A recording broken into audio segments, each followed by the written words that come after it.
Starting July 14th and going through July 20th is the YouTube Booktube-A-Thon. Last year I was really into watching booktubers and I could not participate in the Booktube-A-Thon for travel and other reasons, but this year I don't really watch booktube, but I'm going to participate in the Booktube-A-Thon. The Booktube-A-Thon is that there are a bunch of different challenges and it kind of guides which books you're probably going to choose to read.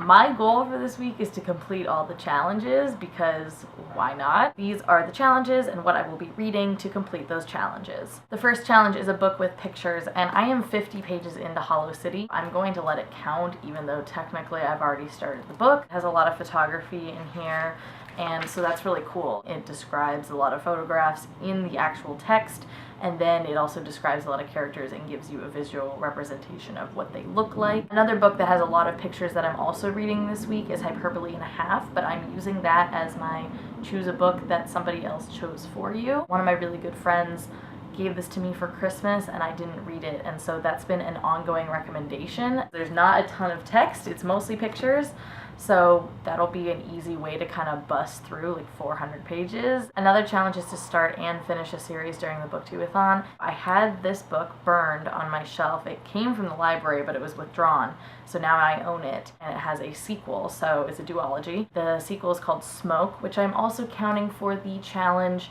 to read a book with red on the cover because the cover has lots of different red, fiery kind of images. Another challenge is to read a book in a genre that you've read the least this year.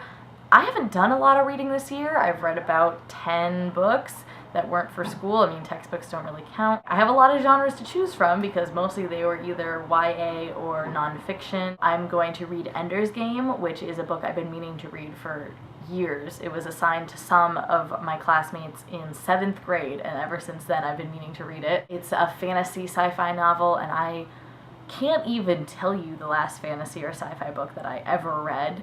I never read fantasy or sci-fi. What do you mean I have to read a fantasy novel? Like, even the description just really didn't captivate me, but people say it's a really good book, so I'm gonna give it a shot.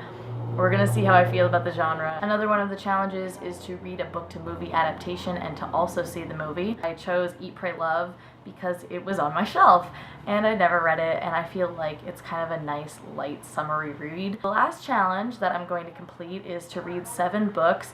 The books that I've shown you don't add up to 7, but there's also a clause in the read 7 books that you can also read an average of 300 pages a day, and I will definitely be completing that one. So technically it's not 7 books, but it's worth 7 books, if that makes sense. Not only will I be doing a ton of reading during the Booktube-A-Thon, obviously, I will also probably be tweeting under the hashtag, and I will definitely be making daily videos updating you on what I've read, how I liked it, how I'm doing on my progress.